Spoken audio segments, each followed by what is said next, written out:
Graça e paz, igreja. Amém? Todos bem? É uma honra, mais uma vez, poder estar aqui, contribuindo com aquilo que está ao meu alcance, né? Gostaria de dizer, Paulino, que você atrapalhou a minha ministração, usando o texto base que eu ia usar, mas você está perdoado, tá, meu irmão? A gente vai ficando por último nos temas das ministrações, das campanhas, e aí vai afunilando. Tem sim. É verdade. Mas amém. Mas, amados, Deus, quando Ele quer dar um recado, quando Ele tem algo para passar para a igreja, Ele muda o esquema, Ele faz a vontade dEle, né? E, na verdade, a minha ministração era para ser na próxima semana e não nessa, e aí eu tive que trocar por motivo de viagem. E, de uma hora para outra, eu me vi sem o tema nas mãos. Não tinha pensado ainda, não consegui desvincular o tema anterior, mas aí Deus mandou o tema através da minha esposa. Então, eu digo que ela me completa até em espírito, né? Porque quando eu não consigo a palavra, ou quando não me vem à mente aquilo que eu preciso falar, vem através da vida dela. Não é a primeira vez, mas hoje eu gostaria de compartilhar que isso aconteceu. Isso é importante para mim e também para a minha vida e a vida da minha família. Queridos, nós estamos trabalhando um tema extremamente importante para a nossa vida pessoal, para a nossa vida espiritual. Porém, geralmente, quando nós falamos em colheita, sempre o que vem na mente é aquilo que nós podemos desfrutar aqui. Geralmente é aquilo que eu pretendo colher enquanto estou aqui na terra. Geralmente está ligado a algo palpável, geralmente está ligado a alguma conquista financeira, profissional ou até mesmo ministerial, mas que seja algo visível, palpável. Isso é o que vem primeiro à nossa mente, e é natural que venha isso à nossa mente. Mas tem algo que nós vamos tratar hoje sobre colheita, é uma colheita um pouco maior que essa. É uma colheita que está um nível acima dessa colheita. E eu queria iniciar falando a respeito da nossa natureza humana, que, por incrível que pareça, ela não consegue se satisfazer com as coisas que nós alcançamos e conquistamos aqui. Mesmo sendo crentes, nós sempre estamos buscando algo a mais. Não que nós sejamos incompletos, não que isso nos faça mal, mas quando nós somos crianças e nós temos um brinquedo, logo nós queremos outro. E nós queremos outro. A minha filha é um exemplo claro disso, eu não tenho mais onde pôr brinquedo lá em casa. E logo ela já quer outro brinquedo. Quando nós chegamos na nossa adolescência, a nossa vontade é sermos adultos. É uma vontade que nós temos de ser adultos. Né, filha? Não tem essa vontade, por favor. Já vai começar a dificultar. Mas é da nossa natureza. E quando nós chegamos à vida adulta, então nós queremos as conquistas, queremos um casamento, queremos uma família, queremos uma casa e nós sempre queremos mais. E quando nós vamos ler o livro de Eclesiastes, muito possivelmente escrito por Salomão, nós encontramos um dos homens mais sábios da terra, em um momento que parece escrevendo Eclesiastes em uma crise existencial, porque ele tinha desfrutado de tudo. Ele pôde tudo, ele fez tudo que poderia ser servido para esse homem, ele teve acesso, porque além de ser extremamente sábio, foi um dos mais poderosos homens que já viveu sobre a terra. E vocês sabem o porquê disso? Por que nós não nos satisfazemos com o que a terra pode nos dar? A gente sempre busca um pouco mais. E quando estamos velhos, estamos querendo fazer algo pelos netos. E não para, não é verdade? Mas Eclesiastes 3:11 nos dá um vislumbre disso. E, no entanto, Deus fez tudo apropriado para o seu devido tempo. Ele colocou um senso de eternidade no coração humano. Mas nem mesmo assim, ninguém é capaz de entender toda a obra de Deus do começo ao fim. O que não nos faz satisfazer com o que a terra oferece é o nosso senso de eternidade. Nós não somos daqui. Não fomos feitos para aqui. E por isso, nunca seremos satisfeitos plenamente por aquilo que aqui conquistamos. Porque nós temos dentro de nós um senso de eternidade colocado pelo próprio Deus. E aí tem um livro muito interessante lá em casa, que a minha esposa estava lendo, eu já li uma parte dele, mas não li tudo. C.S. Lewis, ele escreveu muitos livros. Um que nós temos lá em casa é O Peso da Glória. E nesse livro ele vai falar um pouquinho sobre isso, embasado justamente nesse texto de Eclesiastes que eu acabei lendo. Ele diz o seguinte: se encontro em mim um desejo que nenhuma experiência desse mundo possa satisfazer, a explicação mais provável é que fui feito para outro mundo. Se nenhum dos meus prazeres terrenos é capaz de satisfazê-lo, isso não prova que o universo é uma fraude. Provavelmente os prazeres terrenos não têm o propósito de satisfazê-lo, mas somente de despertá-lo, de sugerir a coisa real. Se for assim, tenho de tomar cuidado para que, por um lado, jamais desprezar ou ser ingrato em relação às bênçãos terrenas que nós recebemos. E por outro lado, jamais confundi-lo com outra coisa, da qual elas, tenho convicção, não passam de um tipo de cópia, eco ou miragem. Ou seja, de fato, tudo que nós desfrutamos aqui, nós temos que ter a gratidão no coração de que veio dos céus, para que a nossa vida fosse abençoada enquanto estivéssemos aqui. O que muitas vezes nós confundimos, por conta de um coração talvez não entregue totalmente ao Senhor, é de que isso seja o nosso fim. É de que tudo que eu consigo na terra é o que eu almejo. E não é. E só tem um motivo para que nós tenhamos esse sentimento de eternidade dentro de nós. Um motivo. Que nós seremos colhidos no tempo certo.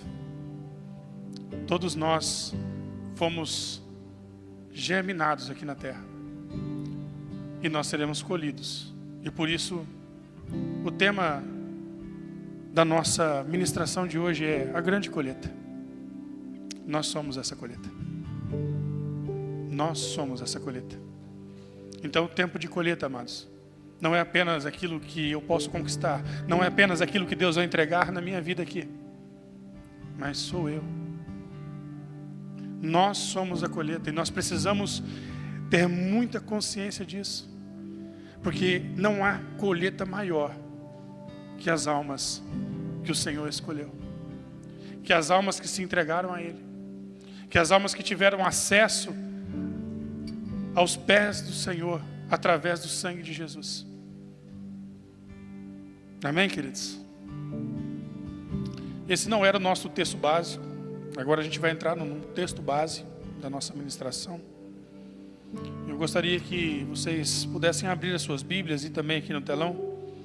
Mateus 13, de 24 a 30, por gentileza.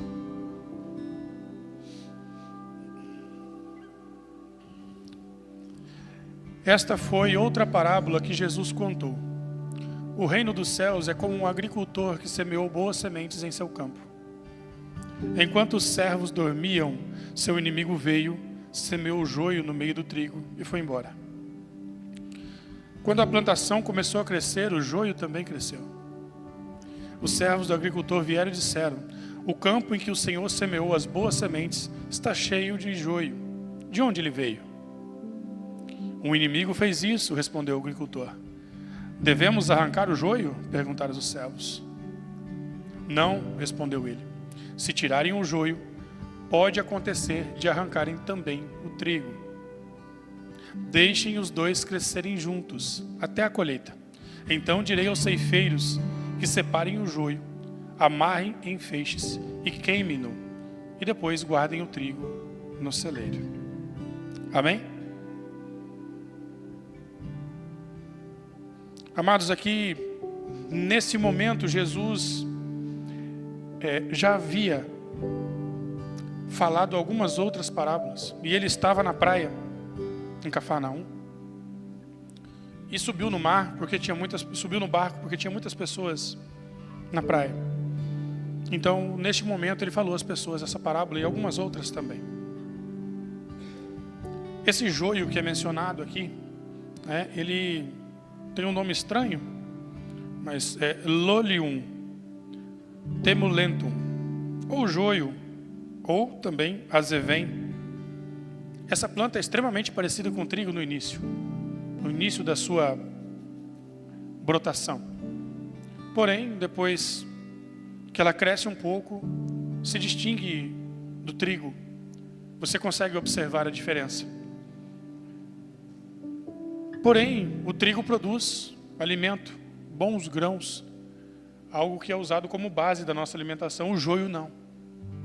O joio, além de ele ter falsos grãos, ele ainda produz toxinas que são prejudiciais à saúde, tanto de animais quanto do próprio ser humano. E ele tem mais um problema, que quando você nota que ele cresceu, as raízes dele se entrelaçam junto com as raízes do trigo. E se você for arrancar um, você pode arrancar o trigo junto. E é por isso que o proprietário dessa propriedade rural que Jesus cita, diz que deixem ele ali. Porque se vocês arrancarem agora o joio, nessa quantidade, que provavelmente era uma grande quantidade, que tinha sido espalhada na sua lavoura, também arrancaria o trigo. Ou seja, precisava ficar ali mais um tempo. E essa era uma estratégia usada naquele tempo para prejudicar alguém, um inimigo. Você fazer isso, inclusive, essa prática é citada inclusive nas leis romanas antigas, que era uma prática muito provavelmente proibida nas leis romanas, porque ela afetava grandemente a produção de quem havia sido trapaceado. E Jesus fala sobre essa parábola, e os discípulos não compreendem. Tanto é que é uma das parábolas poucas que Jesus dá a explicação depois. E para que fique mais simples, para que eles entendessem, Jesus faz um esqueleto dessa parábola, onde ele identifica os elementos para que fique mais fácil. O semeador, o filho do homem, Jesus. O campo, o mundo. E quando ele cita mundo, não é Israel apenas, que eles tinham essa dificuldade. É o mundo todo. A boa semente, os filhos do reino. O joio, os filhos do maligno. O inimigo, o diabo. A colheita, o fim dos tempos. E os ceifeiros, os anjos. Então, é uma parábola que nos anuncia o fim dos tempos. É uma parábola que diz como será o fim dos tempos. Que será exatamente isso. O momento e a oportunidade que Deus terá de fazer a separação daquilo que é bom e daquilo que não é. E muitas vezes, amados, nós temos os questionamentos de que Jesus veio para anunciar o reino de Deus. É assim como o povo da época tinha esse questionamento. Se Jesus veio para anunciar o reino de Deus, se Jesus veio para anunciar que tudo seria novo através do reino de Deus, por que ainda existe tanto mal? Isso é um questionamento de muitas pessoas, inclusive das pessoas que não conhecem, não tiveram a oportunidade de conhecer a Jesus. E aí, muitas vezes, nós estamos sem argumentos para combatê-los. Por que existe o mal no mundo? Por que existe o mal ainda dentro de nós? Nós temos a nossa natureza adâmica, todos nós aqui. Por mais que nós lutamos com ela, contra ela diariamente. Mas Jesus queria dizer que o mal ainda existe. Jesus queria dizer que o mal atua no mesmo campo que Deus atua. É no mesmo lugar. O mal atua no mesmo lugar. Tanto é que a parábola coloca o joio e o trigo no mesmo campo. E ele também queria dizer que a erradicação do mal não depende de nós. Que a erradicação do mal também vai ter o tempo correto para acontecer. Amados, nós não podemos ignorar que Deus tem um propósito em tudo isso. Deus não erradicou o mal porque não chegou o momento. Mas Deus também não permite, através dessa parábola, que o joio seja arrancado, porque demonstra a paciência de Deus para conosco. Deus também nos dá a oportunidade do arrependimento. Então essa parábola também trata disso. Olha para vocês verem que o joio e o trigo vão ser cuidados com a mesma intensidade até a colheita. O bom e o mal, eles serão tratados da mesma maneira. O adubo que cair para o trigo também cairá para o joio. Deus dando oportunidades. Isso só também apoia aquilo que nós cremos. Que o arminianismo defende. Que nós teremos oportunidades. E o calvinismo já diz totalmente o contrário, que quem está escrito que é mal, quem está bom é bom, e não terá outra oportunidade. Aqueles que Jesus escolheu, que Deus escolheu para salvar, já estão escolhidos. Não é bem assim. Então essa parábola também nos ensina isso. Que por mais que nós tenhamos joio ainda em nosso meio, o tempo ainda está diante dele para o arrependimento. Ele ainda tem essa oportunidade. Deus tem essa paciência, porque, queridos, nós não estamos salvos por mérito. Não tem ninguém aqui bonzinho melhor que ninguém. Nós não estamos salvos e não temos a certeza da nossa salvação por aquilo que nós fazemos, porque se fosse assim, estaríamos perdidos. Não é, pastor Eurico? Falávamos disso ontem. O amor de Jesus nos constrange, porque nós nunca seremos justificados, porque merecemos. Não importa se somos o joio ou o trigo nessa questão. Nós nunca seremos justificados porque merecemos. Mas é muito melhor ser o trigo.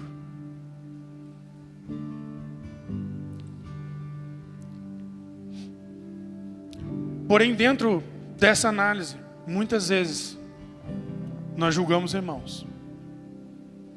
Porque, queridos, a igreja, ela é feita de justos e de injustos. Como nós falamos, estão todos no mesmo campo. E não cabe a nós julgar. E não cabe a nós condenar. Mas nós temos que entender que a igreja também é feita de justos e de injustos. E é por isso que Jesus fala sobre essa parábola. Momento. Vai chegar um momento que essa separação será feita. Mas não somos nós e não cabe a nós tratar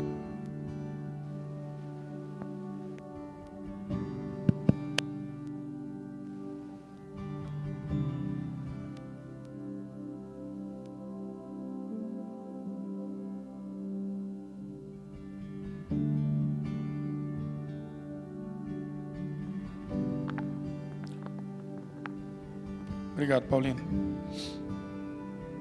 Então Jesus está ensinando isso, até esse ponto da parábola. Da paciência de Deus, das possibilidades de arrependimento. E de que nós não devemos julgar, mas nós devemos saber que no meio dessa colheita que Deus tem para fazer na nossa igreja, ela ainda é feita de justos e de injustos.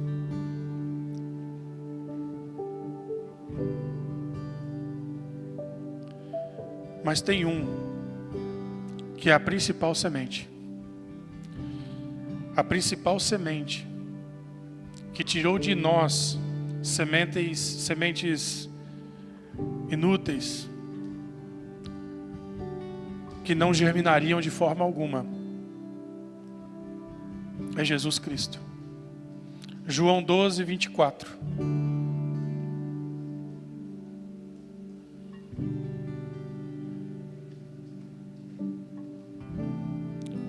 Eu lhes digo a verdade: se o grão de trigo não for plantado à terra e não morrer, ficará só.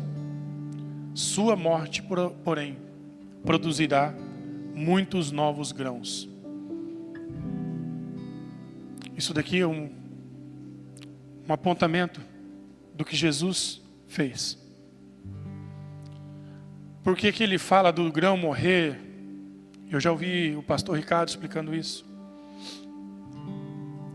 O grão do trigo e também da maioria das outras plantas, para germinar, ele tem um embrião que está fecundado e ele começa a criar raízes.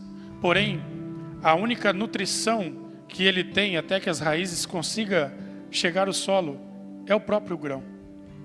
Então por isso que fala que se o trigo não morrer, não terá fruto. Porque o próprio grão se sacrifica para que o fruto germine, para que a planta germine. Tudo que ele tem de nutriente ali ainda guardado servirá para que esse embrião germine. E por isso, essa palavra fala da morte do grão do trigo. E nesse momento, esse grão vai deixar de existir, mas ele vai ser transformado na planta. Nenhuma colheita, queridos, vem sem plantio. Mas nós estamos falando aqui do plantio mais importante que aconteceu na terra. Jesus plantou a si mesmo. E quando Jesus plantou a si mesmo aqui, Ele deu a capacidade de cada um de nós germinar. Cada um de nós só pode germinar, só pode produzir fruto, porque Jesus foi a semente principal. O seu sangue fertilizou a todos nós. Nós éramos sementes inférteis. E nós só produzimos hoje através do sangue dele.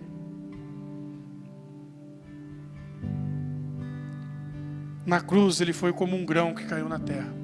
Amados, muitos de nós não entendeu ainda, como em Eclesiastes está dizendo, que por mais que nós conheçamos tudo, por mais que nós tenhamos desfrutado de boa parte da vida, quando nós começamos a pensar nisso, o sol nasce todos os dias da mesma maneira, se põe todos os dias da mesma maneira há séculos. As histórias da maioria das pessoas é apagada e nunca mais ninguém sabe, nunca mais é mencionado, e a nossa provavelmente não vai ser diferente. Nós temos um objetivo muito claro aqui, nesse pouco tempo que nós temos, que é de gerar mais frutos. E muitas vezes nós estamos preocupados somente com aquilo que Deus quer nos entregar, somente com aquela conquista que eu estou precisando, somente com aquilo que é terreno, somente com as minhas conquistas, nem que sejam ministeriais, mas minhas. Queridos, nós somos chamados para gerar frutos. Uma semente gera outra semente. Mas se essa semente não gerar outra semente, a colheita vai ser pequena. A colheita é pequena. Somente semente gera outra semente. O sangue de Jesus nos deu essa possibilidade de germinarmos e gerarmos novas sementes. Nós somos a colheita. Mas nós não somos apenas a colheita. O fruto que nós demos vai gerar outra colheita. As colheitas são sazonais. Então nós temos que entender que precisamos gerar. Nós somos gerados para isso. Quando nós não geramos, nós somos estéreis. Podemos ser joio e não trigo. E eu acho que a igreja tem, nos últimos tempos, se esquecido muito disso. Muitas igrejas focadas no homem, esquecendo de Jesus, não falando aquilo que realmente precisa ser dito. E nós precisamos entender isso. Buscarmos sermos a colheita dele, a colheita para ele. Jesus vai nos entregar diante do Pai como a colheita que ele plantou, se entregando completamente por nós, mas para que nós gerássemos. Semente gera semente.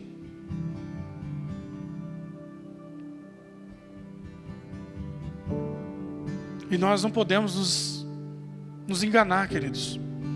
Vamos ter dificuldade no trabalho, na obra. Vai ter joio no nosso meio. O joio vai ser cuidado igual nós que somos. Não tem distinção do cuidado. Essa foi a ordem do proprietário da lavoura. Deixem aí. Ou seja, a adubação, a rega, tudo vai ser igual. E nós não podemos nos afetar com isso. Porque às vezes o joio é fácil de identificar, pastor Eurico. Muitas vezes dá para ver o joio. Aquilo ali é joio. E não cabe a nós o julgamento. E não vai caber a nós a separação. Muito pelo contrário, vai caber a nós cuidar dele como se fosse trigo. Porque quem fará a distinção é só Deus, lá nos últimos dias. Semente produz semente. Quando digo que somos a colheita de Jesus, devemos lembrar que precisamos frutificar. João 4, 35 e 36, por favor.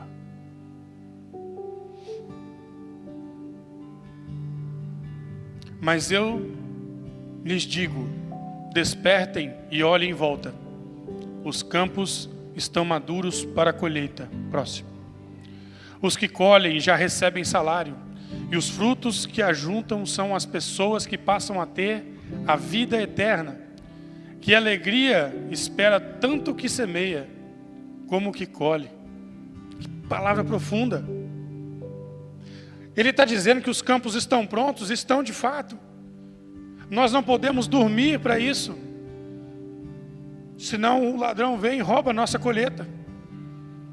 O mundo está sedento, as pessoas estão cada vez mais feridas, mais vazias, mais perdidas. E nós precisamos acordar para levar essas pessoas que já estão preparadas para a colheita. E se nós não levarmos essas pessoas para a colheita, quem levará? Nós recebemos a comissão de fazer isso. Ele poderia ter mandado os anjos dele fazer, porque fariam muito melhor que qualquer um de nós. Mas nós somos comissionados a isso.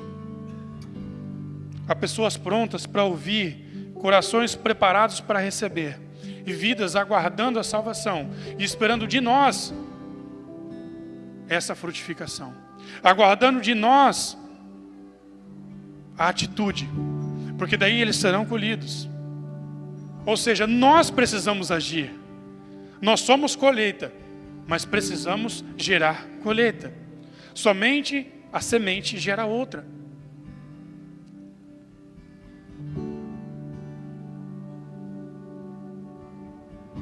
Amados, nós somos a colheita dele. E essa colheita é a colheita mais importante que tem nessa terra. Vamos abrir os nossos olhos espirituais para isso. Vamos compreender a profundidade da intenção de Jesus quando falou sobre essa parábola, ele apontou lá para o fim. É uma parábola escatológica, que ela aponta o fim. Como será? Lá vai haver a separação do joio do trigo. Que Deus queira que todos nós aqui sejamos trigo. Que nós possamos gerar mais sementes e mais frutos. Que nós possamos estar com os olhos abertos, os olhos espirituais abertos, para identificar aqueles que estão prontos para ser colhidos. Queridos, muitas vezes pessoas em grandes dificuldades estão ao nosso redor e nós com os olhos tapados, porque estamos trabalhando demais, porque estamos buscando tudo aquilo que a terra tem para oferecer e deixamos de procurar aquilo que é eterno. E querido, quanto mais você faz aqui na terra, quanto mais você se dedica aqui na terra, você vai perceber que ainda vai faltar algo. Porque dentro de nós existe o senso de eternidade. É isso que nos distingue de sermos daqui ou não. É isso que nos separa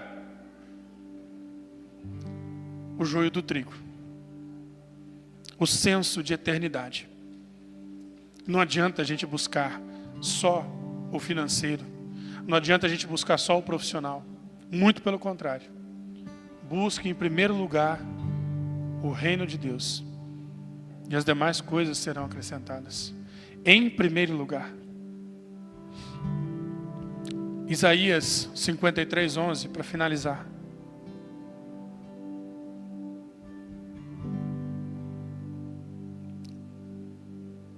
Alguns anos antes de Cristo, quando ele vir tudo que resultar de sua angústia, ficará satisfeito.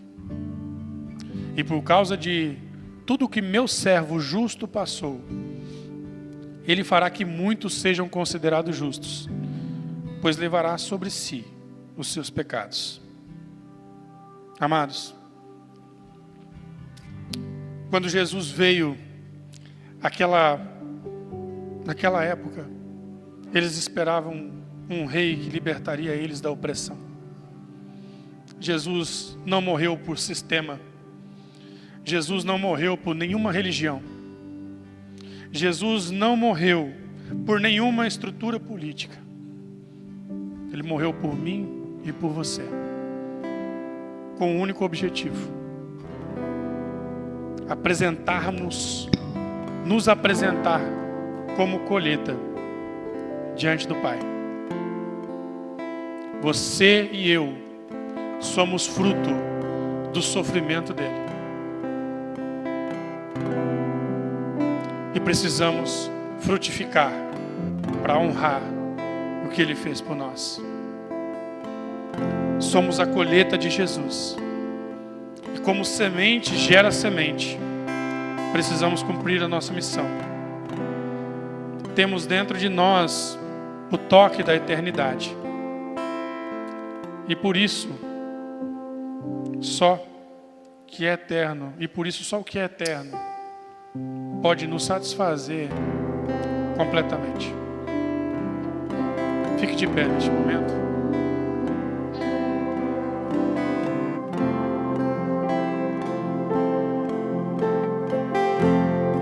Amados, eu sei que os problemas dessa vida nos ofuscam. Acaba nos colocando em situação de vulnerabilidade. Acabam muitas vezes encobrindo a nossa visão de ver além da circunstância. Mas, amados, nós temos só uma função aqui. Nós somos servos de Cristo. Somos a sua colheita. Precisamos gerar fruto porque ele frutificou. Então medite nessa palavra nesta noite. Não permita